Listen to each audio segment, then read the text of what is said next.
यदि कोई व्यक्ति मर जाए तो उसके परिवार के लोग उसके साथ नहीं मरते।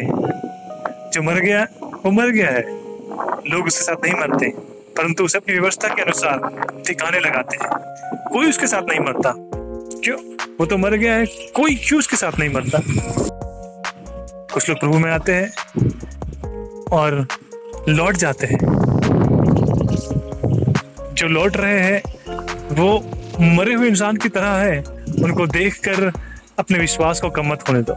उनको मत देखो जो लौट रहे हैं, लेकिन उनको देखो जो बढ़ रहे हैं यीशु मसीह में, जो ग्रेस ऑफ गॉड में बढ़ रहे हैं, जो पवित्र आत्मा की सामर्थ में बढ़ रहे हैं, जो पवित्र आत्मा के अभिषेक में बढ़ रहे हैं, उनको देखो। जो लौट रहे हैं उनको मत देखो। जो मर गया उसके साथ कोई नहीं मरता, लेकिन जो जीवित है उसके साथ लोग जीते हैं, उसके साथ चलते हैं। जो लौट गए उन्हें लौटने दो, वो प्रभु के है नहीं, वो संसार के हैं, इसलिए वो संसार में लौट गए। सब का उद्धार नहीं होगा, सब प्रभु के नहीं है, लेकिन जो प्रभु के हैं वो उसमें बने रहेंगे। इसलिए उसने कहा है कि जो मेरी भीड़ें हैं, जो मेरे लोग हैं, वही मेरे शब्द को सुनेंगे और मेरे पीछे चलेंगे, और मैं उन्हें अनंत जीवन दूंगा। जो नहीं है वो लौट जाएंगे, वो आएंगे और लौट जाएंगे, क्योंकि वो परमेश्वर के राज के वारिस नहीं है। तो उनको मत देखो कि कौन वापस लौट गया, कौन लौट गया, उससे आपको मतलब नहीं होना चाहिए, लेकिन जो आगे बढ़ रहा है उनको देखो। संसार नाश होने वाला है और जो लोग उसके सहभागी होंगे वो भी इसमें नाश हो जाएंगे, लेकिन प्रभु यीशु मसीह में जो स्थिर रहेगा वो अनंत जीवन को पाएगा। आप किसकी तलाश में हो? अनंत जीवन की या संसार की? लोग जा रहे हैं, आपको क्यों फर्क पड़ रहा है? आप परमेश्वर की ओर देखो। लोगों को देखकर थोड़ी आप आए हैं। लोग जा रहे हैं, उन्हें जानने दो, उन्हें जानने दो। अगर वो परमेश्वर के होंगे तो लौट कर वापिस आएंगे। जो उड़ाऊ पुत्र की कहानी है, उसमें उसका बेटा अपनी संपत्ति, अपना हिस्सा लेकर संसार में चले जाता है, खूब ऐश करता है, पैसे उड़ाता है, और जब पैसे खत्म हो जाते हैं तो उसकी दशा भिखारियों की तरह हो जाती है। जितने जान पहचान के दोस्त बंधु थे सब उसको छोड़ देते हैं। जिनके लिए वो अपनी संपत्ति लेकर आया था वो सब उसे छोड़ देते हैं, और आखिरी में उसे पता है क्या खाने को मिलता था? वही फल्ली जो सूअरों के आगे डाली जाती थी, वो फल्ली खाता था वो। और इसकी दशा इतनी बुरी हो गई थी, तब उसे स्मरण आया कि मेरे पिता के घर तो जो काम करते हैं वो भी मुझसे अच्छा रहते हैं, अच्छा खाते पीते हैं, तो मैं पिता के पास लौट जाता हूँ। संसार में चले गया था, लेकिन अब कहता है कि मैं पिता के पास लौट जाऊँ, क्योंकि वास्तविकता समझ में आई कि संसार क्या है। उस संसार ने उसे लूट लिया, कंगाल भिखारी बना दिया, जब कुछ नहीं था तो उसे छोड़ दिया।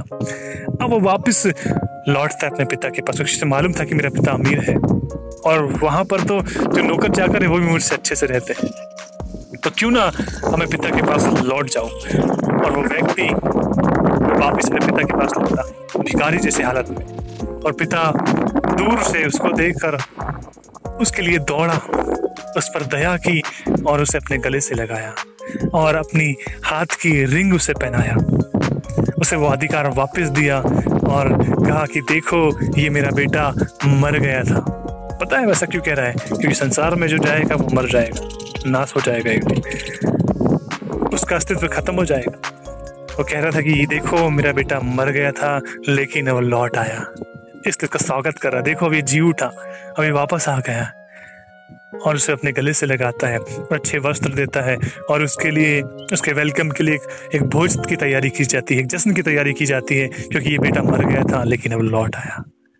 जो संसार में लौट जाते हैं वो उस मरे हुए पुत्र की तरह है, लेकिन जो वापस पिता के घर आ जाते हैं तो वो जी उठे, क्योंकि वो तो मर गए थे लेकिन अब वो जी उठे। और यीशु मसीह कहता है कि जो मुझ में है वो कभी ना मरेंगे, अगर मर भी गए तो जी उठेंगे। जैसे मैं जी उठा वैसे ही मुझ पर विश्वास करने वाले जी उठेंगे। इसलिए अपना फोकस उन लोगों पर करो जो प्रभु की ओर बढ़ रहे हैं, जो बढ़ रहे हैं उनको देखो, जो जा रहे हैं उनको मत देखो। मरने वाले व्यक्ति के साथ कोई नहीं मरता, लेकिन जो जीवित है उसके साथ चलते हैं। अगर वो प्रभु के होंगे तो लौट आएंगे, और जब वो लौट कर आएंगे तो तुम आत्मिक जगत में काफ़ी उनसे आगे होंगे, वो बहुत पीछे हो जाएंगे आपसे। उन्हें जो खोया है उन्हें पश्चाताप होगा उस चीज़ के लिए, लेकिन जो तुम पा रहे हो उसकी ओर फोकस करो, जो तुम्हें मिल रहा है उसकी ओर फोकस करो। लोगों को मत देखो, लोगों को देखकर आप प्रभु में नहीं आए थे। प्रभु की ओर देखो, नहीं तो आप गिर जाओ। केवल प्रभु की ओर देखो। जब पतरस प्रभु की ओर देख रहा था तो पानी में चल रहा था, लेकिन जब पानी की ओर देखा तो डूब रहा था, और फिर यीशु ने उसके हाथों को पकड़कर उसे निकाला। Thank you teachers. इसलिए जो आगे बढ़ रहे हैं उनकी ओर देखो। हमको मालूम है कहाँ जाना है, इसलिए जहाँ हमें मालूम है हमें जहाँ जाना है वहीं हम जाए, दूसरी जगह ना जाए। और जिन्हें नहीं मालूम वो अब तक सर्च कर रहे कि हमें जाना क्या है, हमारे जीने का उद्देश्य क्या है, क्या हमारा लक्ष्य है, उन्हें कुछ नहीं मालूम, वो कुछ नहीं जानते। लेकिन आप जानते हो कि आपका प्रभु को पाना है, उसके राज्य का वारिस होना है, अपने परमेश्वर को, अपने सृष्टिकर्ता को देखना है, तो उसकी ओर चलना होगा, उसकी ओर बढ़ना होगा और उसकी आज्ञाओं को मानना होगा, उसके वचनों को मानना होगा, उसकी पवित्रता में बने रहना होगा। तब जाकर तुम उस मिराज तक पहुंचोगे। आसान नहीं है कि कोई भी उस मिराज तक पहुंच जाए, इसलिए उसने कह दिया कि सकरा है वो मार्ग, सकरा है वो मार्ग जो परमेश्वर की ओर जाता है। बहुत सारे लोग जाना तो चाहेंगे परंतु पहुंच ना सकेंगे, क्योंकि वो मार्ग सकरा है, पतला रास्ता है, कोई यूं ही नहीं पहुंच पाएगा, क्योंकि सकरा है वो मार्ग। लेकिन जो अंत तक धीरे धरेगा वो ही उसके राज का वारिस होगा।